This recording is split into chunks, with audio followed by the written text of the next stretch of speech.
we're not going to add a lot to that this week. In fact, we're not at all. But temperatures are going to be cool, so we're not going to be doing any melting. Mount Hood Meadows right now saying 17 inches their base. Ski Bowl 9 inches, 16 inches at Bachelor. I'll tell you who will see some snow as we take you live to Timberline. The upper slopes, they're already starting to clear out a little bit.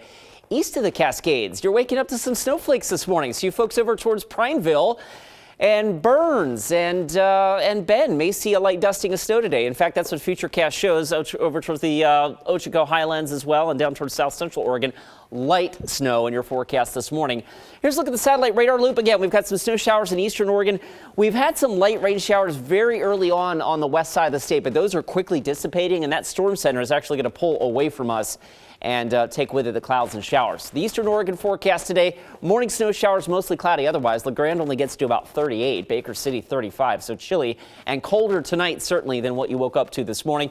Central Oregon, morning snow showers, afternoon clearing with highs in the mid-30s. And Futurecast picks that up pretty nicely. The lingering sprinkles on the west side of the state dissipate pretty quickly. Snow showers east of the Cascades take a little longer to dissipate, but they will, and we'll probably finish with a few sunbreaks there as well. West of the state, or west side of the state, we should see a good deal of sunshine today. Tomorrow, weak weather system scoots through and kicks up a few clouds, but otherwise a generally dry weekend forecast for us. All right, at the beach today, early clouds and then mostly sunny. Astoria gets to 52. Nice day along the North Oregon coast.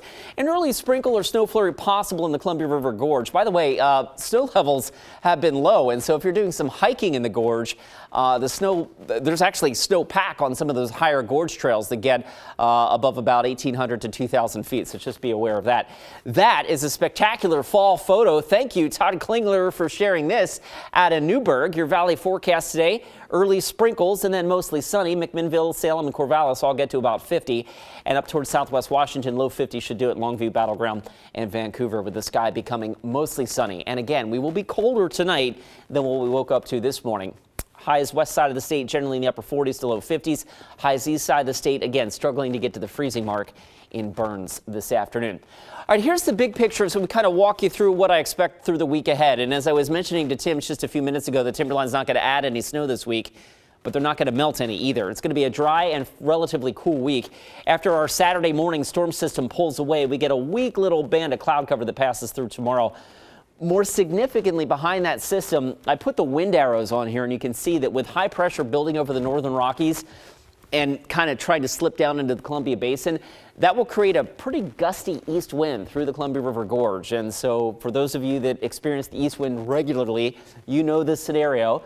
And for those of us that don't, we'll just enjoy clear skies, sunshine, right? But the week ahead is generally dry.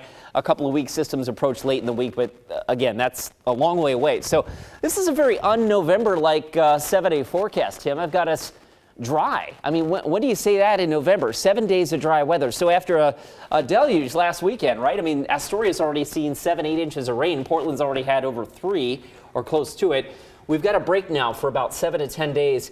There are some signs that the back end of the month, as we get towards Thanksgiving, could turn considerably wetter. So it will be an interesting change in the weather. Back and forth, man. Yeah, breezy and cool next week, though. Okay, well, that's something, and then maybe give you a chance to rake the leaves. Yeah, there's plenty of those, that's right. For sure. Absolutely. All right, thanks, Chris.